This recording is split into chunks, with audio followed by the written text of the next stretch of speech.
The Twist, a suspenseful love story. Author, copyright, Davies Seun. Episode 1. Taylor's feelings for Daniel begin to slowly fade away the moment she realizes things weren't going the way she thought. Is it that she was busy embracing the rumors or advice she got from friends? Or was she acting up based on her personal encounter with him? Their relationship is going to clock 6 years by February 14th, and one of Taylor's greatest wishes is to at least someday get a proposal ring from her fiancé Dan, just the same way her mates have been getting theirs. The first stage of their relationship was all lovey-dovey, and anyone who would see them together would feel oppressed or might wish to have one to call ride or die. But now both of them are managing the 4th to 5th stage of the relationship. Sometimes misconceptions are the major reason for another day's conflict. "What exactly did you say he did?"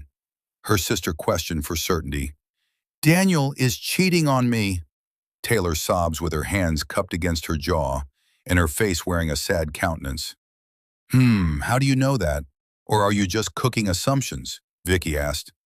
Taylor develops hiccups and struggles to breathe. Vicky rushed to get her a glass cup of water. "Here, drink." She says Taylor drinks up and chills a little before she continues. "This is not an assumption. He's seeing another girl. I called Dan yesterday night at 9:45 p.m. prompt, and it was a lady who picked up his call." "So how's that an assumption?"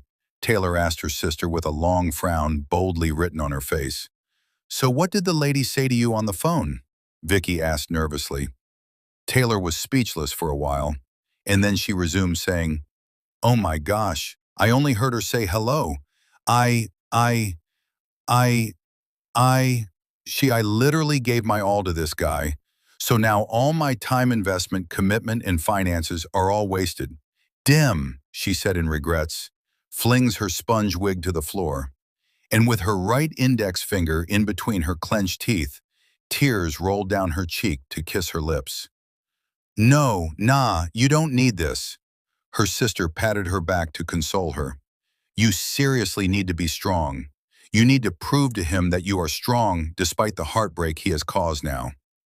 Remember what Mom used to tell us back then?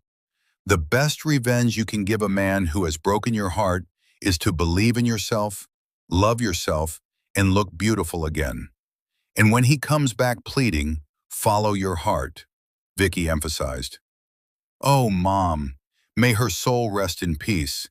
Now I understand why she picks so much interest in giving us advice in regards to men. She has suffered a lot in the hands of men.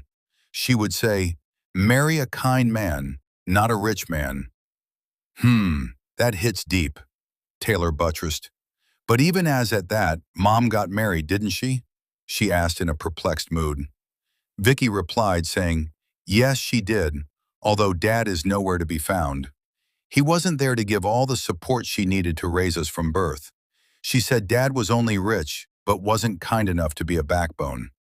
He didn't spend a dime on her hospital bills. That's not fair enough. So here we are, which is why we ended up having a stepfather." Taylor heaved a sigh of relief. "And the man is trying, oh," she says. "Exactly. That is what it means to be a kind man. Although he's not so rich or has everything one would ever wish for, but he's giving his best. From the little he has been a supportive stepdad to us.